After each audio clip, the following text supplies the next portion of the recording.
All right, let's talk about something you've probably walked past 1,000 times and never really thought about. Those temporary walls that spring up around every single construction site. What are they actually for? I mean, seriously, have you ever really stopped to consider it? Is it just to hide the mess? Or maybe for a bit of privacy? Well, yeah, they do that, but their real job is so much more important.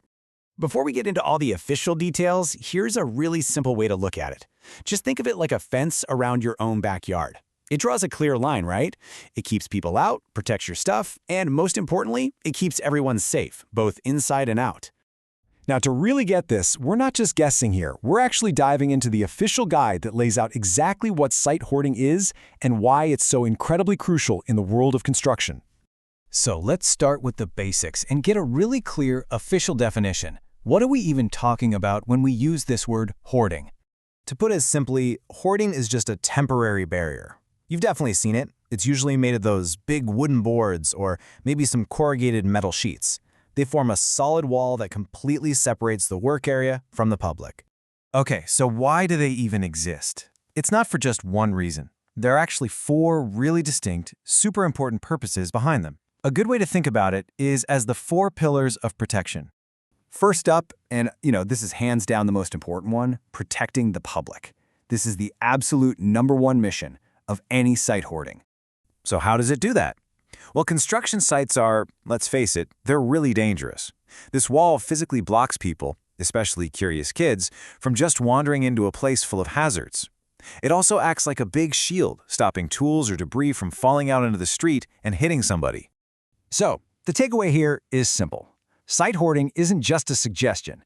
It's a fundamental safety measure that directly prevents injuries and, honestly, it saves lives. Let's move on to our second pillar. This builds on the first one. It's not just about protecting people on the outside. It's also about protecting all the valuable stuff on the inside. I mean, a construction site is filled with thousands, sometimes millions of dollars worth of materials and gear. We're talking everything from cement bags and lumber to really expensive power tools. That hoarding acts as a major security barrier. And this really gets to the financial side of things. If materials get stolen or damaged, it can cause huge delays and cost the project a ton of money. So that hoarding is basically a vault for the entire site.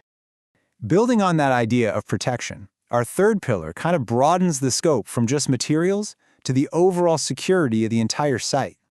This is all about controlling access. The hoarding funnels everybody through specific locked gates. This is what stops trespassing, vandalism, and makes sure that only the people who are supposed to be on site are actually on site. And this is a key insight. When you can control who comes and goes, you're not just preventing theft, you're also protecting the workers from unexpected dangers and making sure that all that heavy machinery doesn't get messed with. And that brings us to our fourth and final pillar, which is all about making things run smoothly. It's all about workflow and efficiency. I mean, can you imagine trying to operate a crane or pour concrete if people were just walking through your work zone all day? It would be impossible and incredibly unsafe. The hoarding creates this self-contained bubble where the crew can just work without any outside interference. So the bottom line here is focus. When workers aren't distracted or delayed by constant interruptions, they can work more safely and way more efficiently. And that, of course, helps keep the project on schedule and on budget. Okay, that was a lot of info, right? We've covered safety, security, efficiency. So, how can you lock all of this into your memory? Well, we have a really simple tool for you. Here it is. Just remember PPSR. The first P is for public safety. The second P is for protection of materials. S is for security, and R is for reduce interference. That's it. PPSR covers all 4 of the pillars we just talked about. So to bring it all together, those simple-looking walls are doing a massive job. They're the absolute key to keeping a modern construction site safe for the public, secure for all the materials and workers inside, and organized enough to get the job done right. And that's pretty much the whole story. So the next time you walk by one of those temporary walls, you're not going to just see a barrier. You'll see public safety, material protection, general security, and a workspace that's designed for pure focus. It kind of makes you think, what other everyday things are hiding these complex systems right in front of our eyes?